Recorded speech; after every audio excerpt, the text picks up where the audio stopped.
अस्सलाम वालेकुम दोस्तों, आप देख रहे हैं हमारा यूट्यूब चैनल जमील और रहमान टेक के साथ। आप दोस्तों की खिदमत में आज का जो व्लॉग है वो ये है कि 2 दिन की लगातार दुआओं के सबब तीसरे दिन जमपुर शहर में बारिश के खूबसूरत मनाजिर और आसमान पे देख रहे हैं आप काले बादल जो बरस रहे हैं।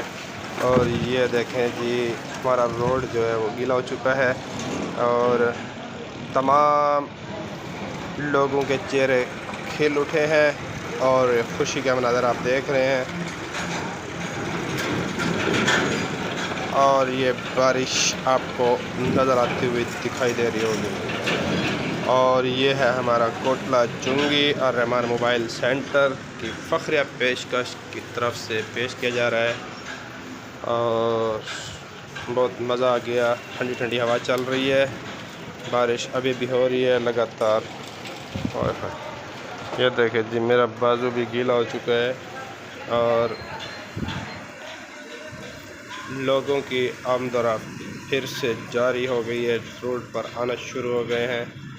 और आप दोस्तों को इतना प्यारे प्यारे खूबसूरत मंजर दिखाते रहेंगे। आप देखते हैं हमारा यूट्यूब चैनल जमील और रहमान टेक के साथ। तो मैं याद रखें, अल्लाह हाफ़िज़।